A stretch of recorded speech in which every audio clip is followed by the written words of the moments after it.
looking today at section 2.8, which talks about something called piecewise functions. We've already seen in a couple of situations that we can use a model that seems pretty successful for certain periods of time, but eventually the model kind of breaks down on us, right? We get that model breakdown happening. This is really because in real life, situations change, right? The same conditions don't apply forever. When that happens, it may be that we actually don't need to throw away our model entirely, but we need to add a new model on for the new conditions. In that case, we have to give our function in separate pieces, hence the name piecewise functions. So we're going to start just kind of looking at the algebra of piecewise functions, and then we'll look at a couple of applications in just a little bit. So first of all, I've got this piecewise function. F of x is negative 1/2 x plus 3. And what this means is that I only use this formula if the x value is less than 2. This function has another piece, 3x minus 5. And notice that that's the piece I'm going to use anytime my x value is greater than or equal to 2. All right, so if I want f of negative 4 is definitely in this part of the domain. It's definitely less than 2. So I'm going to plug my negative 4 into the top piece. I have negative 1/2 times negative 4 plus 3. Negative 1/2 times negative 4, that would be 2. So 2 plus 3 is going to be 5.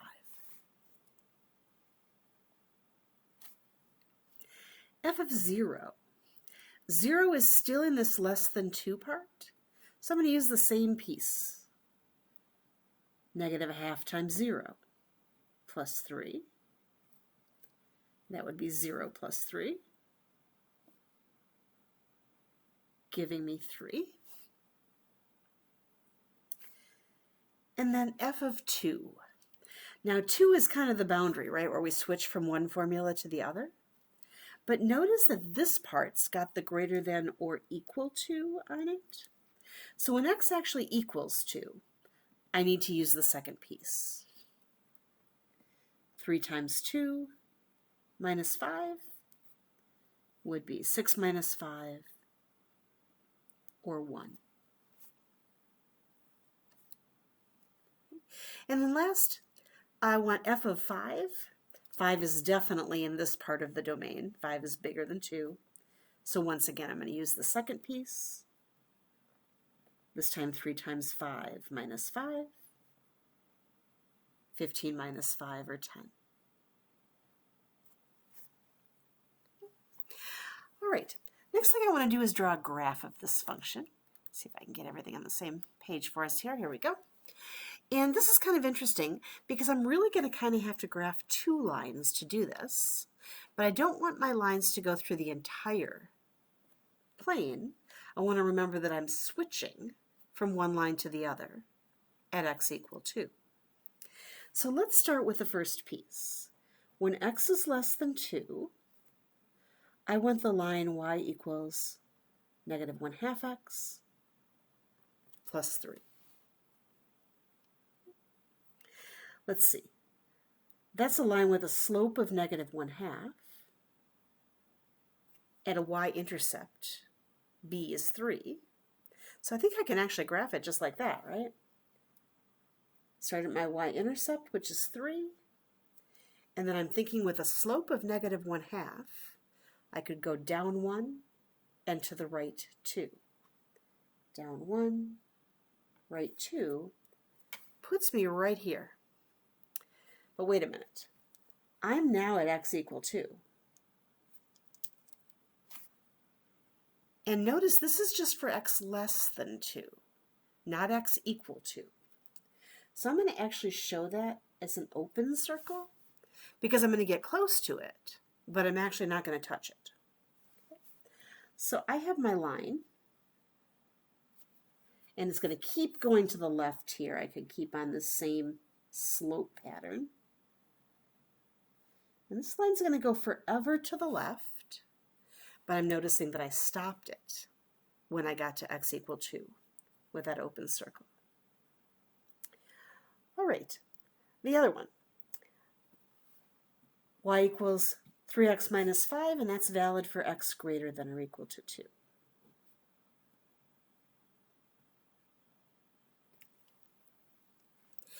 Now, I see the slope in the y-intercept, but this time the y-intercept isn't really quite as helpful because the y-intercept at x equals 0 isn't going to correspond to the part of the graph that I want, the part where x is bigger than 2. So what I'm going to do instead is I'm going to kind of get a starting point for this graph.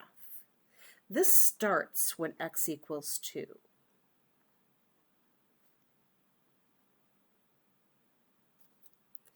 And if I plug 2 in here,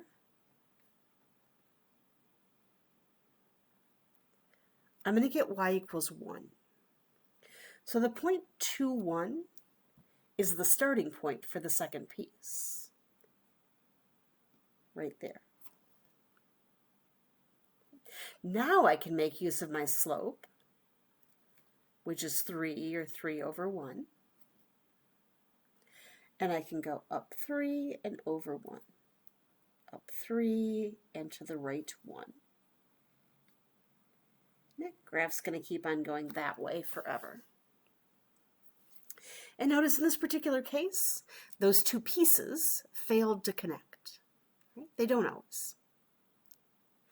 We're going to look at how to draw a graph like that with technology in a little bit, but I'd like to go ahead and do one more by hand example first. We always like to do it by hand first, and then we'll see how technology can help.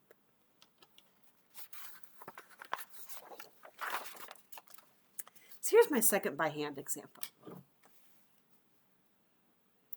We have a new piecewise function g of x, and this time my function has 3 pieces. So I'm going to start just by going ahead and finding these values. By the way, I wanted to share a little, a little tip with you. Some people like it, some people don't bother to use it. But especially when I start getting quite a few functions or pieces of functions like this, I like to draw a little diagram. And I'm going to notice that things change at 1. Oh, and excuse me, there's a typo on this page. That 3 should actually be a 4, so if you'd go ahead and change that for me. Things change at 1, and things change at 4. So I'm going to put x equals 1 and x equals 4 on my number line. And that kind of separates my number line into 3 sections. Right? In the first section, when x is less than 1, I use the first piece, x plus 1. When x is between 1 and 4, I use the second piece, which is just a constant function, 2. And when x is greater than or equal to 4, now over here I have my last piece, negative 2x plus 10. What that does is it kind of visually lays out where each piece is going to be applied. And sometimes when I'm thinking about what values to plug in, if I just think about where they lie on the number line, it helps me to pick out which function I'm supposed to be using. So for example, if I want g of negative 3, I know that negative 3 would be over here in this section, smaller than 1. So that means I'm going to use the x plus 1.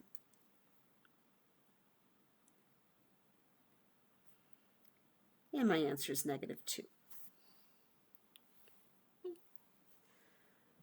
In B, I want g of 1 itself.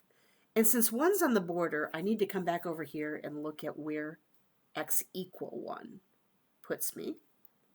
X equal 1 is right there. So I'm still going to use the x plus 1. 1 plus 1, or 2. All right, g of 2. X equals 2 is over here, right? So that means I'm now in the second piece. And notice that no matter what the x value is here, the output's going to be 2 every time.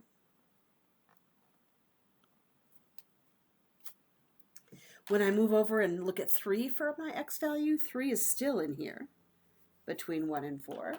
So my output is still just 2.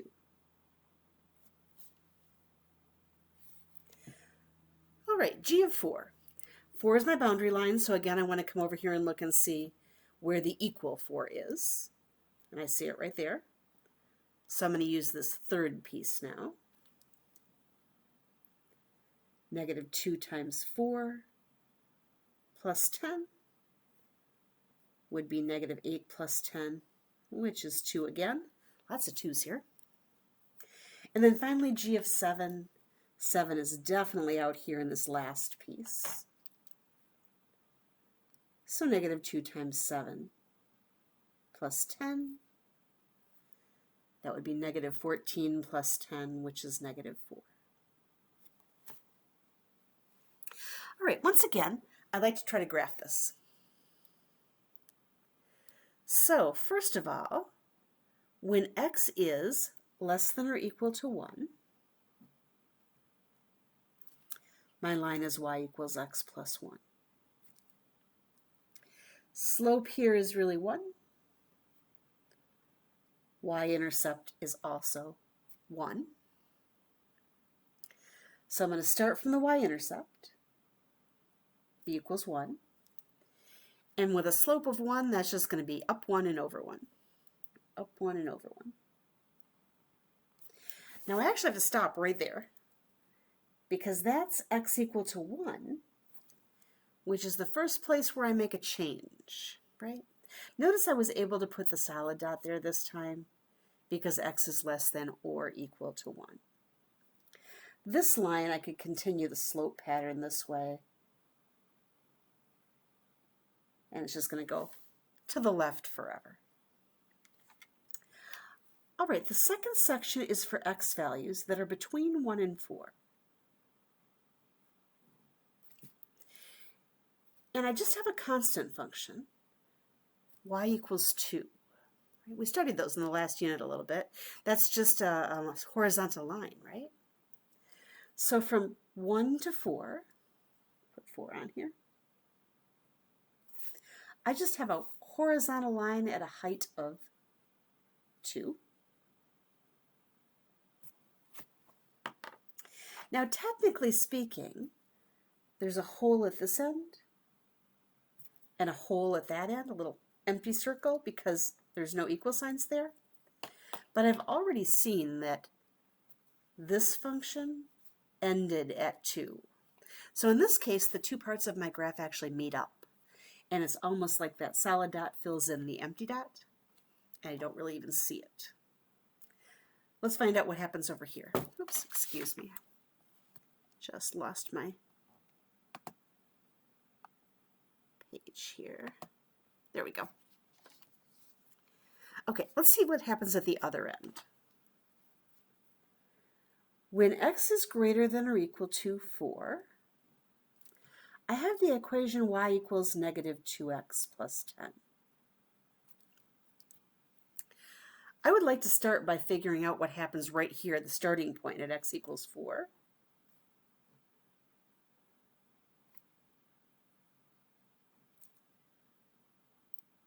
So y would be negative 2 times 4 plus 10, which is 2. And that means I start at the point 4, 2. And again, that little empty circle just got filled in again. So this time, the two empty circles end up getting filled in by the next graph, and I don't see them at all. All right, my slope here is negative 2, or negative 2 over 1. So I'm going to go down 2 and to the right 1. Down 2 and right 1. Run out of space, but you get the idea. Down 2 and right 1. And that keeps going forever. Okay. So that's the kind of thinking that you need to do to produce these graphs by hand. They aren't the easiest thing to graph. I shouldn't say they're not easy. They're just very time consuming because you have so many pieces to deal with. So you'll probably be very happy to know that our technology, Desmos, also graphs these pretty well. I'm going to flip over to the Desmos screen here, and I'm first going to try to reproduce this graph. First one that we did. So, because the equation is given in pieces, I have to graph it in 2 pieces as well. So I'm going to graph my first piece. y equals negative 1/2 x plus 3. Now, automatically, of course, it's going to graph it like the whole line. It's not going to automatically stop at 2 like I wanted it to. So I'm going to have to tell it to stop at 2. Okay. To do that, I use the curly braces, and I say just do that for x less than 2. And notice that made my graph stop right here at x equals 2, just like I wanted. Okay. Because x is strictly less than 2, we wanted an open dot here. And I can actually do that too. The point 2, 2 should have an open dot. So I'm going to use Desmos to plot the point 2, 2. And then if I hold down my mouse on the point itself over here, it gives me some options, one of which is to make that into an open dot instead of a closed one. Just show that we don't actually get to that point. We're going to switch to the other line first. All right, let's go ahead and graph the other one. It was y equals 3x minus 5. And again, the automatic default is to graph the whole thing. But in curly braces, I can tell it, I really only want to do this for x greater than or equal to 2. Down here you have the greater than or equal to.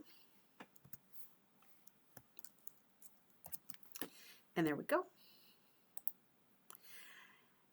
And we knew that was actually a solid dot when we started that one because this is for greater than or equal to 2.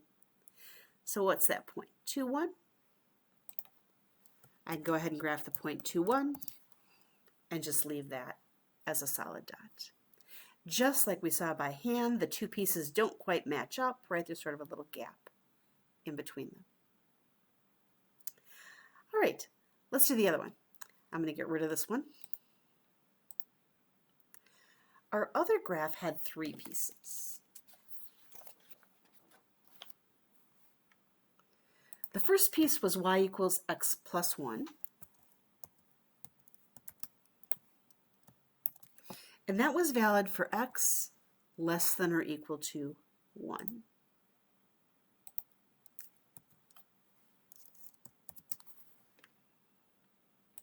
Okay.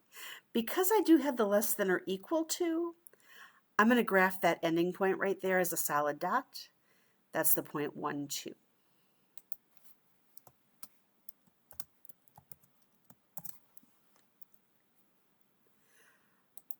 All right, my next piece is just y equals 2. And that's for 1 less than x less than 4. Put that in my curly braces. And notice again that I've got my line right here.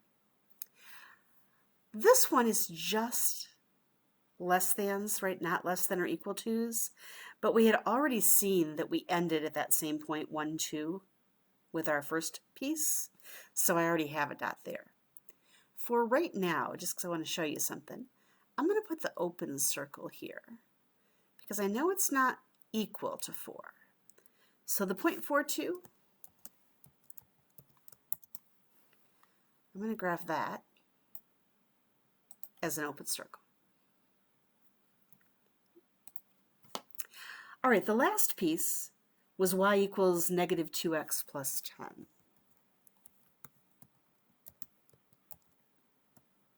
And I only want to use that when x is greater than or equal to 4.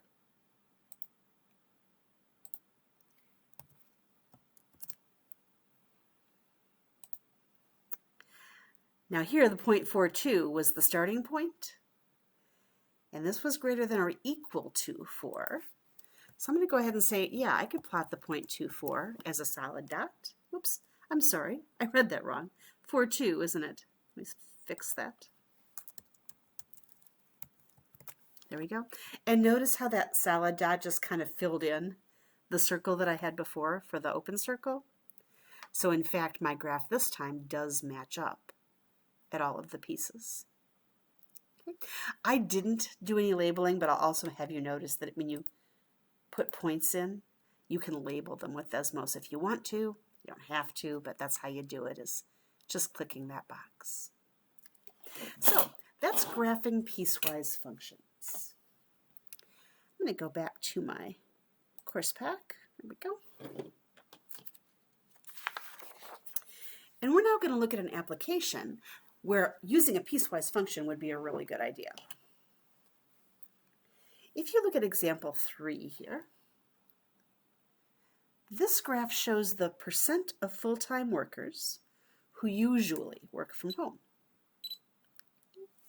And you'll notice this is actually all pre-pandemic, even from 1980 to 2016. And it seemed like we had kind of a reasonably linear kind of a pattern here. But all of a sudden, right around 2004,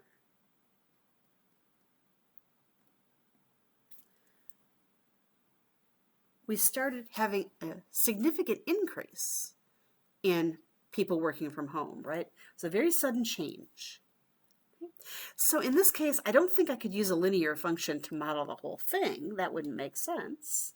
But it would make sense to say, hey, I think I could use a linear model for this piece, and then a new linear model for the second piece, the steeper piece. So that's what we're going to do. All right.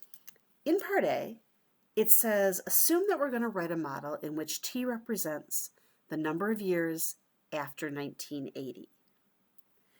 We've already said this seems to pretty significantly change in about 2004.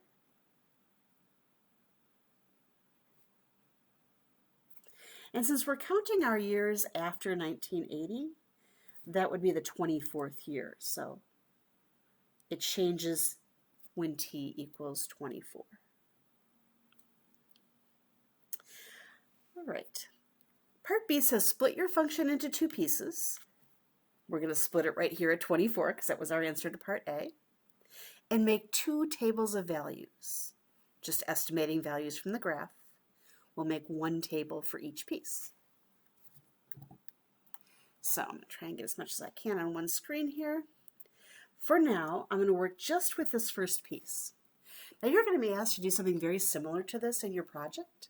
And I think in the project, I forget if it says we need to do at least 3 or at least 4 points for each piece. I'm going to do 4, but you can do whatever says in your project. My input would be the t values. And my outputs are the percentage of people working from home. I'm going to call that P.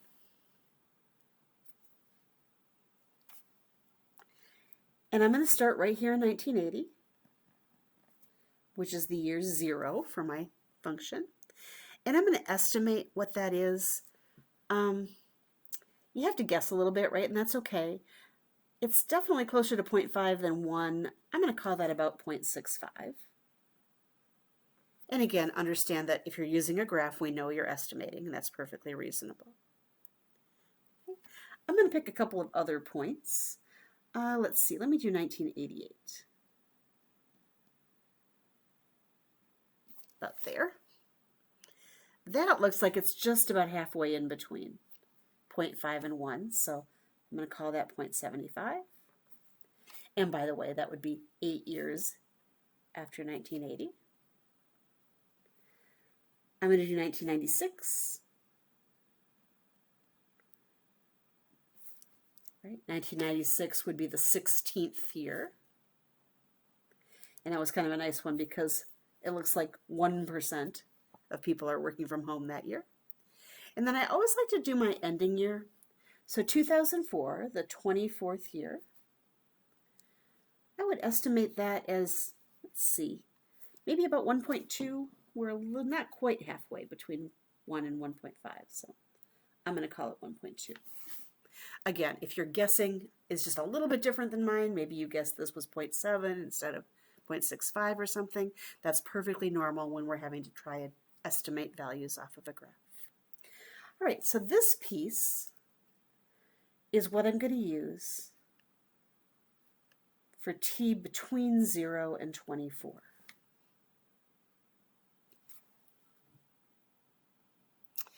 All right, I need to do a second table. And this is going to be for the new piece, which significantly looked different, right? It was definitely a steeper slope in the second piece. And I'm going to start again. This time my two pieces are joined together. So I'm going to start at the joining point. I'm going to start at 0, 24. Excuse me, 24, 1.2.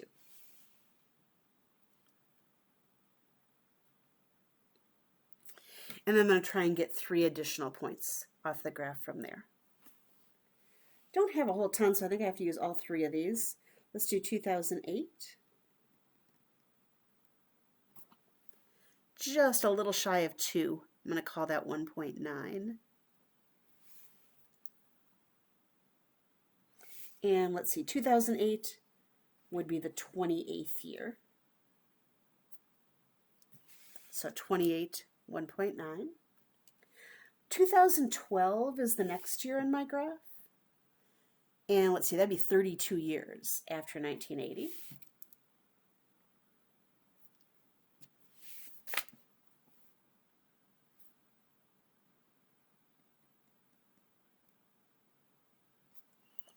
That one looks about halfway between 2 and 2.5, so I'm going to go with 2.25 for that one.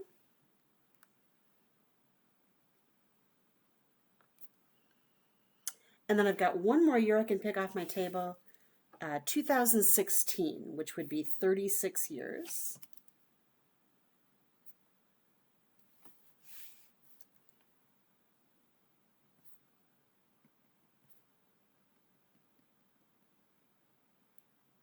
And that looks like we're at 3.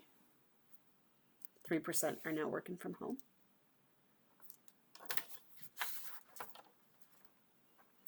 All right, this is valid for t's greater than 24. Now, as far as whether to put a greater than or equal or a less than or equal, in this case, because I'm kind of doing this on my own, it doesn't really matter. I used that join point on both graphs.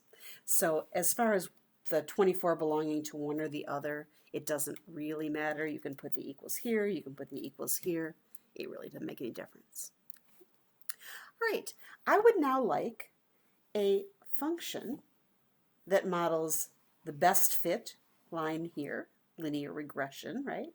And another one that models my best fit line there, also linear regression. So that's what we're going to do next. We are going to find a linear equation that represents each piece. And I'm going to start for the piece from 0 to 24. So I'm going to go over to Desmos, and I'm going to put my first table of values in, and then I'm going to do a linear regression.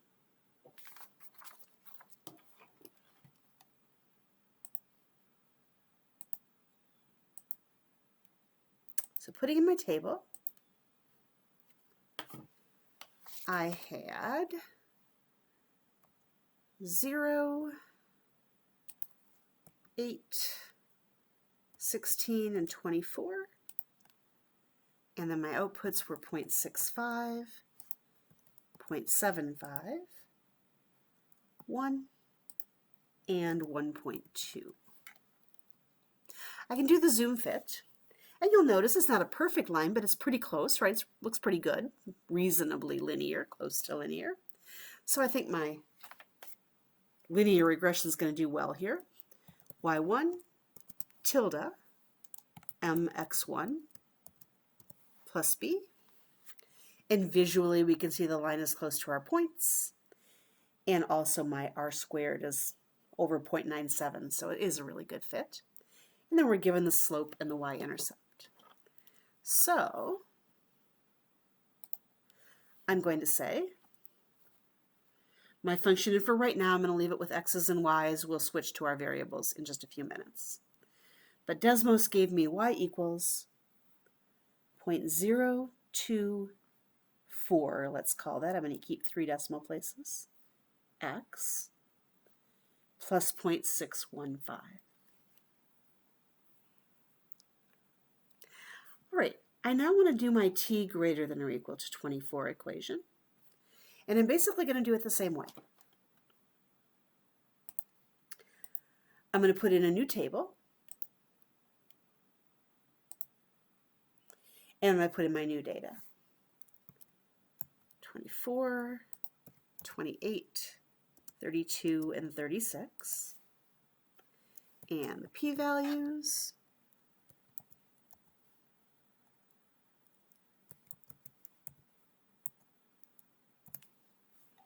Again, if you want to see the points plotted, we can see a definite change. Those new points really aren't very close to our current line, but in and of themselves, they're pretty close to linear. So once again, I expect to have a pretty good linear regression here.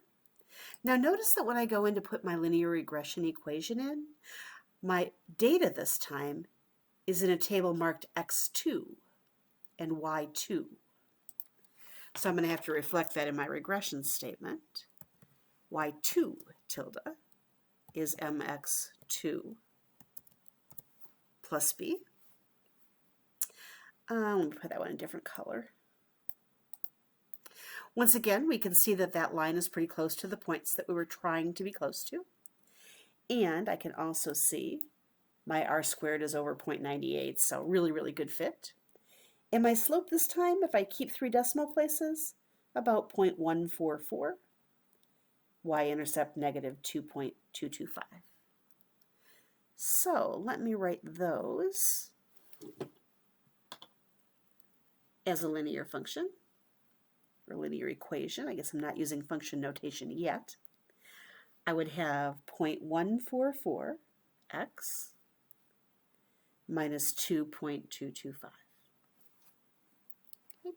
So I now have a separate equation for each piece. We're now asked to write one piecewise function using the variables. Oops, you know what? I used w of t here. Sorry, I used p on the other page. I should have been more aware of that. We're asked to do this as w, probably for workers instead of percent.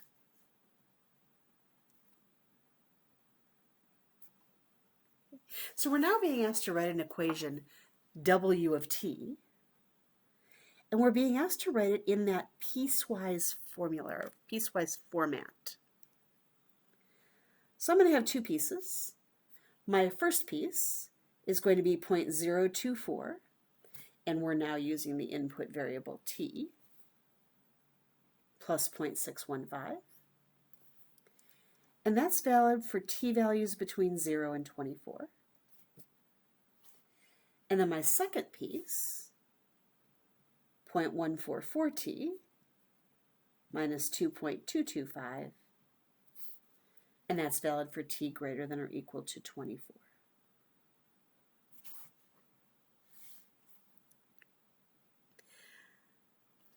All right, it says there was a pretty clear change between the 2 pieces of our graph, and sometimes it's possible to identify a reason for a sudden change like this. I don't know if you guys, many of you are probably not old enough to very clearly remember 2004, but if you are, or if you talk to your parents about it perhaps, there were some things going on in the first part of the century that might have precipitated this. Gas prices took a sudden jump. We were really used to paying like $1, a little over $1 a gallon for gas, and all of a sudden it went up to $2 and then very quickly to $3 and $4, which I know doesn't seem real unusual these days, but you know, this was almost 20 years ago. And so probably the fact that gas prices jumped so rapidly precipitated this change where workers were being told, hey, if you can work remotely, go ahead to help save yourself some commuting costs. So my guess here would be in about 2004, gas prices jumped rapidly.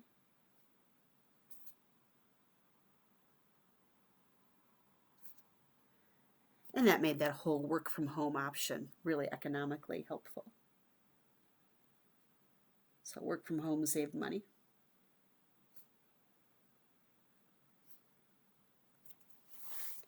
It's not always possible to identify a specific reason, but it's kind of an interesting question to ask yourself when you see a real sudden change like that is, hey, what was going on in the world? And why might that have happened? All right, the last part is, can you predict when this function might need a new piece? In fact, I would guess this one would be a relatively easy question for all of us. because we all know that work from home took another sudden jump during the pandemic. So I would guess probably in 2020 due to the pandemic. Work from home increased again more rapidly.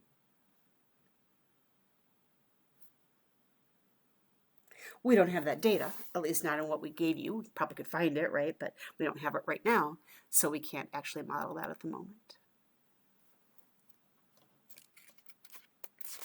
All right, I have one more example of some real life data that we're going to try and do some modeling with a piecewise function. This time we have a graph that shows us U.S. unemployment rates at various times. And we're being asked right now to write a function that gives unemployment rate as a function of time starting in 2010. Okay, so I'm going to do this starting in 2010. Let's see, if this is 2008, probably 2010 would be somewhere right about in here. It looks like I have got a graph that did not print great. I can vaguely see some grid lines, but I'm going to say 2010, probably right around there. Right, if that's, oh, excuse me. That might be more like 2009, sorry. 2010 might be more like this. And this was 2011. So, 2010, probably right about there.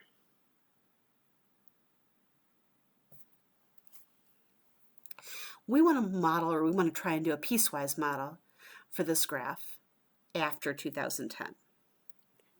So, looking at this, I once again kind of see two main pieces, right? From 2010, we had this nice steady decline, or reasonably steady decline in unemployment rates until 2020. And clearly the pandemic disrupted that. We had a sudden jump to much higher unemployment rates. Okay. This graph is showing this very steep increase, but in fact, for our purposes, what we'll probably end up doing is just sort of starting over, and we'll have a new graph that doesn't connect to the old one because unemployment went up so rapidly. And our new graph is going to kind of take care of this piece. So I'm going to have two pieces that don't connect this time, and everything's going to change, not unexpectedly, in 2020. All right, so again, if that's all we're trying to model, right? I'm not trying to model the whole thing, just from 2010 on. I'm thinking we're going to split this up into two pieces.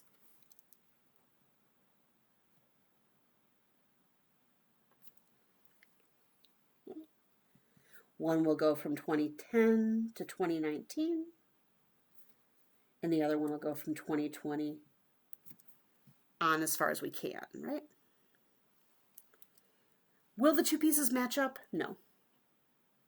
That was a very sudden jump, so our pieces did not match up.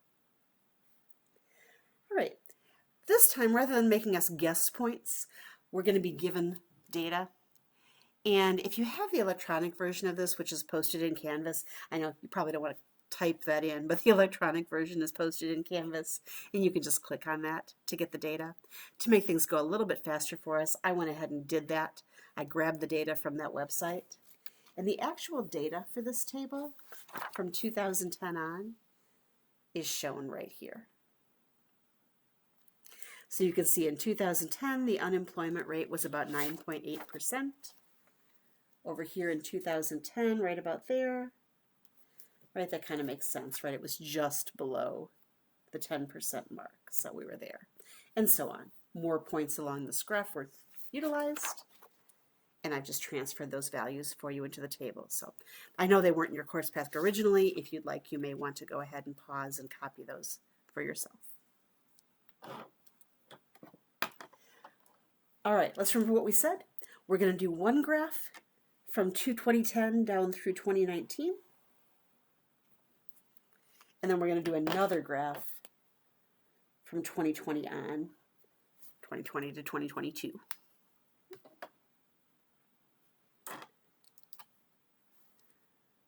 All right, so in order to do this, we're going to go ahead and put the stuff in here. Let's go ahead and just let 2010 be our starting year. I think it even told us that over here. Go ahead and let T be the years after 2010.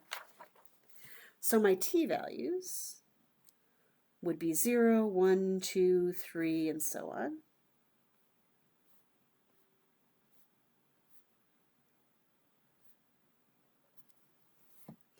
And I'm going to go ahead and for the first piece, I'm going to create my table of values here. And I'm going to put that much into Desmos. And I'm going to try and get a linear regression function that models that first piece, just the ones I have highlighted in yellow. Get rid of all this. And let's see, 0 through 9 are my inputs. And bear with me a minute while I type in the unemployment rates, the outputs.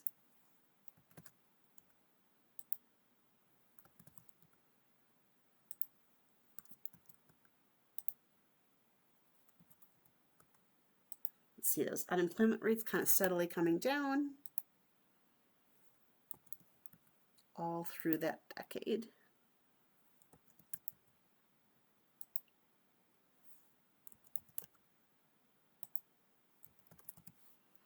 And I'm going to do a zoom fit here. It's not a perfect line, but again, it's not bad, right? It's a reasonable collection of data points that could probably be modeled okay with a line. So we're going to do that. Linear regression, y1 tilde mx1 plus b. Notice the line stayed pretty close to the data points, and in my r squared is about 0.97 or so. Good fit, right? So we have a slope, and again, I'm going to use 3 decimal places. Slope of negative 0.725, and a b, a y-intercept of 9.542.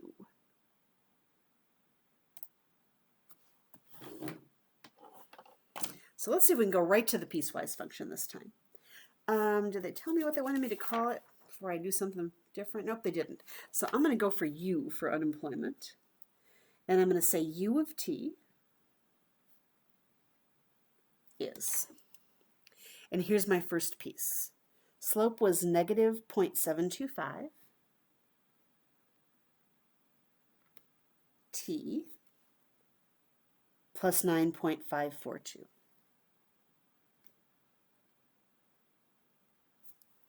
And that's for T values from 0 to 9.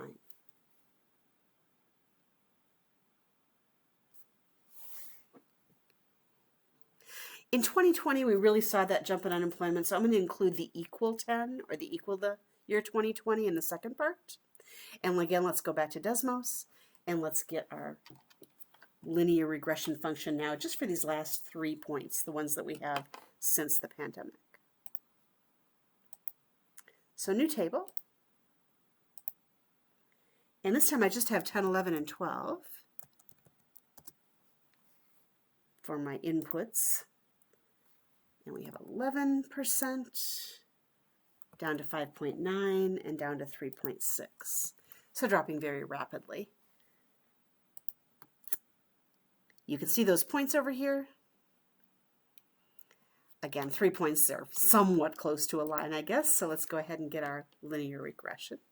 This table was the x2 and the y2, so I'm going to have to go with y2 tilde mx2 plus b. And there we go. Again, I'm just going to make that one a different color just to make it easier for you to see. There it is. And that line comes reasonably close to those 3 points. Decent r squared, 0.95. My slope is negative 3.7, and the b is 47.533. So let's write that piece. M negative 3.7 T plus 47.533.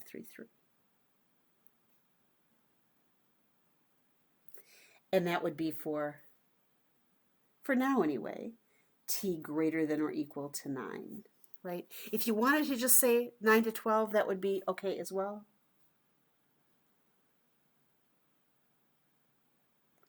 because we haven't really gone past that unless you thought this was going to predict for the future. I'm not quite sure how long this is sustainable as a model, right? Because if you look, notice that we go down and we get below 0% pretty darn fast here. So probably this model wouldn't last much longer than 2022. So I certainly wouldn't argue with anybody who thought we should just call that the years 9 through 12. But I would have accepted either one here. All right, I didn't do that this last time, but let me take a minute and do it this time. I'm going to graph just the pieces. I'm going to get rid of all this stuff. And let's just graph our piecewise function. Our first piece, negative 0.725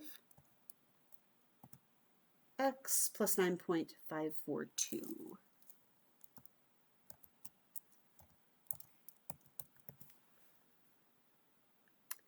And I'll adjust my graph later, but let me put in the second piece. Oh, actually, you know what? I forgot to put in the limitations. That was only for 0 to 9.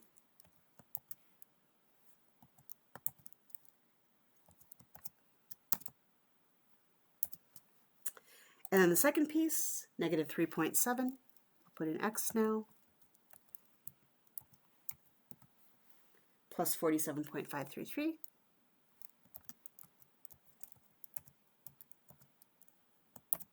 And as for t, should we just do 9 to 12? That's fine with me.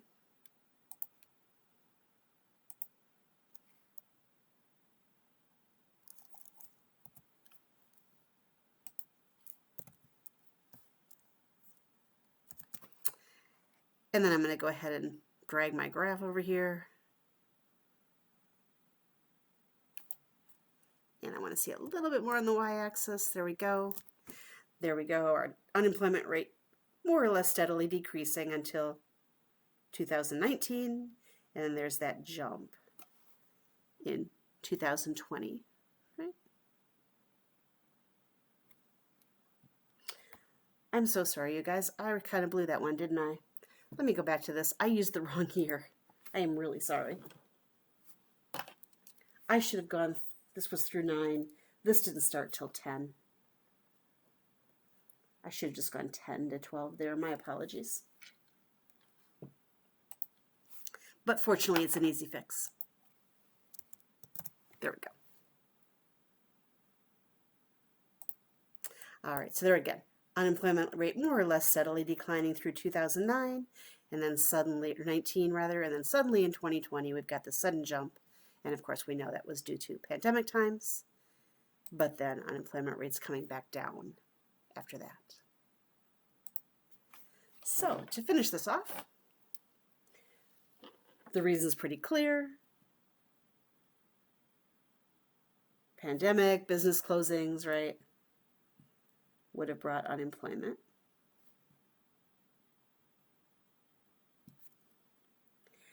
And the final question was, what if we wanted to model all the data on this graph, not just the years since 2010? How many linear pieces do you think we would actually need to use? So I'm going to come back to my graph here. We did a model with 2 pieces, but if you look before that, kind of depends a little bit on how picky you want to be. To a certain extent, there was a little bit of an increase right in here, right? Before the rate started falling, but falling kind of slowly through here. And then we have our rate increasing through there. So I would say probably the safest thing here would actually be to use 1, 2, 3, 4, 5 pieces. Although if you included this one with that one, they're not that different. You might get away with it. But I would say the best answer to that is probably I would want to include 5 pieces if I was going to model all the data on this chart with a piecewise function. We are not going to do that now, but keep in mind when you're looking at data for your project, you often will probably need to use more than 2 pieces. 3 or 4 is pretty common for the data that I gave you. So I'm going to say here probably 5 pieces. All right, that brings us to the end of Section 2.8 and also the end of Unit 2.